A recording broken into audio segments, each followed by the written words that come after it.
c'est que c'est vous qui prétendez que c'est une vérité absolue. Vous prétendez que le fait que le Coran soit divin est une vérité incontestable. Donc quand on prétend que c'est une vérité incontestable, eh ben, il faut en apporter les preuves. Les preuves, c'est-à-dire apporter les preuves. Les preuves, des éléments qui permettent de démontrer de manière irréfutable, sauf à rentrer dans un scepticisme dingue, et on rentre pas dans ça, ça serait le fait de démontrer, d'apporter des éléments qui permettent de démontrer de manière irréfutable que le Coran est divin. C'est tout ce que je demande à celui qui affirme cela. Si tu m'avais dit c'est ma croyance mais j'ai pas de preuve, je peux pas le démontrer de manière irréfutable, je t'aurais dit ok. Mais si tu me dis c'est un truc qui est irréfutable, c'est incontestable, je vais demander quand même qu'on m'expose des preuves. Oui, mais ce que je n'ai pas depuis 20 ans. Et cette position que je te dis là, je la tenais même quand j'étais musulman. Bien sûr, sur la fin, hein, quand j'avais remis en question les miracles scientifiques, je faisais des débats avec des musulmans. Le sujet était, est-ce qu'on peut démontrer de manière rationnelle que le Coran vient de Dieu? Et j'ai aucune réponse à ce jour. Qu'est-ce que tu appelles démontrer de manière rationnelle? Son impact, est-ce que ça suffit? Sa préservation, est-ce que ça te suffit? C'est quoi que tu appelles de manière rationnelle? Les preuves archéologiques qui prouvent sa préservation, ça te suffit? C'est quoi une preuve rationnelle? Le fait qu'un texte soit préservé du temps, ou soit préservé de la... J'ai dit trois choses. Attends. Préserver, impact. J'ai dit préserver, impact et la preuve archéologique qui prouve sa préservation. C'est trois choses. T'as dit deux fois préserver, donc ça revient à la même chose. Hein. Préserver, impact et archéologique qui prouve sa préservation, donc c'est deux fois préserver. Donc il n'y a que deux éléments. La préservation d'un texte, si tant est qu'elle soit avérée, ce qui n'est pas d'ailleurs le cas pour le Coran, mais ça c'est un autre sujet. Mais admettons que ce soit le cas pour le Coran, on va se projeter dans ce truc-là. Pour la datation carbone du Coran de Birmingham, elle prouve que le Coran est... Attends, j'ai pas terminé. Le fait que le Coran soit préservé, en admettant que ce soit vrai, ne démontre pas le caractère divin du texte. Alors je vais expliquer ce que j'ai entendu, pourquoi j'ai dit deux préservations qui sont différentes selon moi. Je t'ai parlé de préservation historique par les preuves archéologiques et je t'ai parlé de préservation actuelle par les transmissions orales et écrites, mémorisation par des millions, voire des milliards de personnes. Attends, je me permets de terminer. Et l'uniformité dans l'espace et le temps de l'aide du texte, c'est-à-dire Bon, vas-y, t'as envie, vas-y. Non, mais je vais répondre sur les deux. Sur l'archéologie. Il y en a trois. Il y a l'archéologie, la préservation archéologique, la préservation actuelle, orale et écrite, et ensuite l'impact profond et durable qu'a eu le Coran aujourd'hui, dans le passé et dans les civilisations passées et actuelles. Encore aujourd'hui, regarde, on en parle. D'accord. On parle aussi de beaucoup de... On parle même de... Non, là aujourd'hui, on a parlé de quoi? Depuis que je suis là, on a parlé que du Coran. Maintenant, on en parle. Vas-y, à toi. Les preuves archéologiques, le fait que archéologiquement, un texte soit relativement préservé, ou même préservé de manière totale, ne démontre pas qu'il est divin. Pardon, il n'y a aucun lien entre les deux. Sinon, il faut que tu établisses le lien. Parce que sinon, il faudrait dire, il est impossible...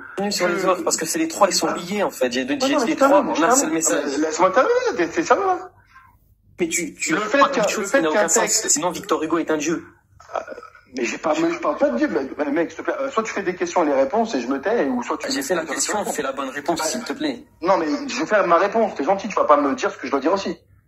D'accord? Donc je te dis, le fait qu'un texte soit préservé de manière archéologique, ce n'est pas absolument pas une preuve de son caractère divin, premièrement. Le fait qu'il soit préservé dans la transmission orale et écrite, ce qui n'est pas le cas du Coran, par ailleurs, mais ça on pourrait y revenir. Mais même si c'était le cas, ce n'est pas non plus la preuve que ce Coran est divin. C'est l'activité humaine qui a permis ça. Mais c'est pas forcément besoin d'une intervention divine pour que ça soit comme ça. Et troisièmement, l'impact qu'a eu le texte. Tu prends aujourd'hui l'hindouisme. Le Veda, c'est un texte qui touche 1 milliard de personnes sur la planète et qui est une philosophie, une religion qui est bien plus ancienne que l'islam.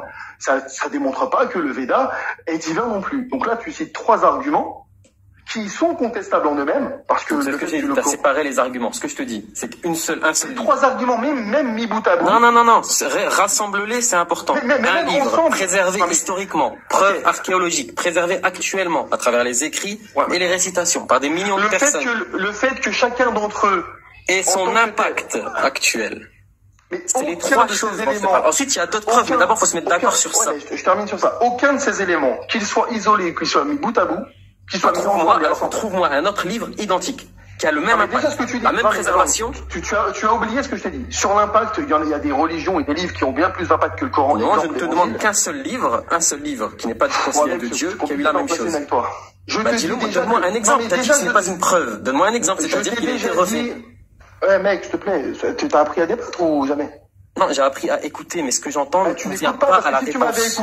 Si tu m'avais écouté, t'aurais déjà entendu que je t'ai dit que ton affirmation est déjà contestable. Dire que le Coran a été préservé, par exemple, à l'oral comme à l'écrit, déjà ça, c'est contestable. Parce que non, tu vas me parler des récitations Hafs, Warsh, Douri, etc., etc.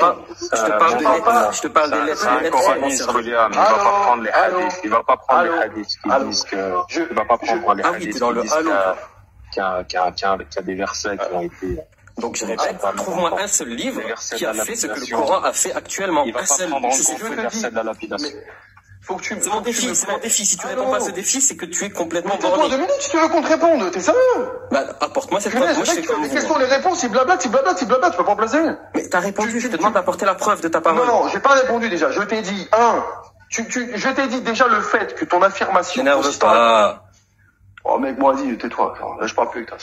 Bon, c'est pas grave. Non, t'es comme ça, condescendant. Il n'existe pas un seul livre sur Terre qui a été préservé comme le Coran. Est-ce que tu peux... On va faire un truc digital. Est-ce que tu peux couper ton micro quand je te réponds? Est-ce que tu vas apporter la preuve?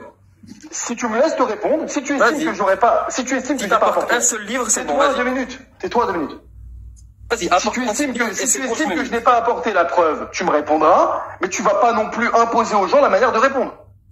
T'es gentil, tu restes, moi je reste à ma place et toi tu restes à la tienne. Une chose, apporte ta preuve. C'est toi qui as affirmé une chose. Tu as affirmé, et coupe ton micro s'il te plaît, comme ça ça t'évitera de me couper, tu as affirmé que le Coran était préservé dans sa transmission orale et écrite. Je te dis déjà ça, c'est une affirmation, sans preuve, parce qu'il n'existe aucune preuve qui permette d'affirmer ce que tu affirmes, et deuxièmement, on a même les preuves du contraire. Tu me dis, tu anticipes ma réponse en me disant tu vas me parler des récitations. Non, je vais pas te parler des récitations. Je vais te parler dans les qira'at, dans les différentes qira'at, pas riwayat, dans les différentes comment dire riwayat, je veux dire de la transmission du Coran et non pas qira'at dans la récitation. Tu as dans la transmission du texte coranique des variantes qui ne changent pas le sens du texte. Mais tu as aussi des variantes qui changent le sens du texte. Ensuite, que ça soit à l'écrit, quand tu vas l'écrire, c'est-à-dire qu'à l'écrit, le texte n'est pas le même, les harakat ne sont pas les mêmes, à la prononciation, la prononciation du texte n'est pas la même, et le sens même du texte n'est pas le même. Donc si toi tu n'appelles pas ça un changement de sens ou une altération dans le sens, comment tu appelles ça? Donc toi tu affirmes, et je termine avec ça, que le Coran aurait été intégralement préservé depuis l'époque du prophète Mohammed jusqu'à aujourd'hui à l'oral comme à l'écrit, alors que moi, je peux te donner des exemples de versets, si tu veux. Je peux te donner des exemples de versets dans lesquels on rapporte 2 manières de lire le verset qui ne sont pas simplement des variantes de récitation qui ne changent pas le sens, mais qui changent le sens. Il y a notamment un verset qui dit, je termine juste, combattez-les, ou alors ils ont été combattus. Juste, je te donne un exemple, je pourrais en donner plusieurs, dans Surat al-Ma'ida, etc. Dans Surat al-Imran, Surat 3, verset 161, dans une variante de transmission, le verbe ralla. Yarulla ou yuralla, c'est ça que tu vas me dire? Celui qui fraude et celui qui est victime de fraude, c'est ça? Laisse-moi terminer. C'est ça ou c'est pas ça? Est-ce que c'est ça? Oui, je vais te dire ralla, donc oui, bien sûr. Eh bien, ce texte-là, dans une variante, on utilise le verbe au passif. Exactement. Dans une autre variante, on utilise le verbe à l'actif. Sauf que entre le passif. Sauf que, donc, yuralla et yarulla. Sauf que entre le passif et l'actif, c'est pas simplement ici la prononciation du mot qui a changé, c'est le sens du verset qui a changé. Non. Si, dire. Bah vas-y, maintenant je te réponds. Donc dire premièrement, dire quelqu'un ne peut pas être trompé et dire quelqu'un ne peut pas tromper les autres, c'est 2 sens différents. Bah mais lis le verset complet. Il faut prendre le verset. En fait, c'est là ce que tu as cité, c'est la version Hafs et la version Warsh. Yarulla, yuralla. Tu prends le terme, t'enlèves toutes les ce qu'on appelle les kasra, les hamza, etc. Les hamza, etc. Ça revient au même mot. Yarala. Et au final, quand tu lis le verset, tu comprends le sens. C'est ça la préservation du Coran, c'est-à-dire que dans les textes qui sont retrouvés, par exemple, à Berlin, mais t'es un maître dans le fait de... Juste une chose, juste envie de savoir une chose. Digital, t'es sunnite?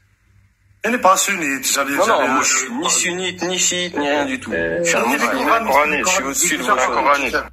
Il est coraniste, il renie la sunna, je lui dis. Ah bon, et Imran Hussein, il renie la sunna? Je parle pas d'Imran, je parle de toi, Digital. Moi, je te parle d'Imran Hussein parce qu'il a la même parole que j'ai actuellement, Imran. Digital, moi, on a déjà parlé sur un live et tu as traité les hadiths de diabolique et tout. Digital, je ne te coupe pas dans ta réponse, mais simplement reste sur la thématique. Tu as bien parlé tout à l'heure. C'était ton affirmation d'une préservation orale et écrite. Si tu avais dit que écrite, si tu avais dit simplement écrite, j'aurais pas été, je me serais contenté du rasm, donc du squelette consonantique du Coran, je serais pas parti sur les variantes dans l'oralité de la transmission. Donc là, j'ai bien parlé tu as bien toi-même parlé de préservation à l'oral. Je te dis qu'ici, on a un même verset qui a deux récitations, deux manières de le prononcer qui sont différentes, qui changent le sens. J'ai même anticipé, je vais même aller plus loin. Il y a aussi la sourate 28, verset 48. Il y a aussi la sourate 33, verset 68. Il y a plein de sourates que tu retrouveras ce genre différents. Ça ne remet pas en question la préservation orale. Pourquoi? Parce que c'est le même mot. Yarala. Non, entre Yarulla et Yuralla. Oui, Yarulla et Yuralla, c'est la même chose. Mais la racine, Yarala est la même. Non, quand tu dis Yarala, ça c'est l'écrit, c'est ce qu'on appelle le rasm, le squelette consonantique. Ça c'est pas de l'oral, c'est de l'écrit. Quand tu le prononces maintenant à l'oral, certains vont te dire Yuralla, d'autres Yarulla. Sauf qu'ici, c'est pas simplement une prononciation d'un même mot qui a le même sens, mais qui serait différente dans la prononciation. Ce sont deux mots qui ont la même racine verbale, mais qui n'ont pas le même sens. Donc à l'oral, ici, on diverge. Donc il a été préservé à l'oral parce qu'on reconnaît même les... Vas-y, pose ta question, Minatos. Je vais donner la preuve qui cite deux versets qui n'ont pas le même sens. Il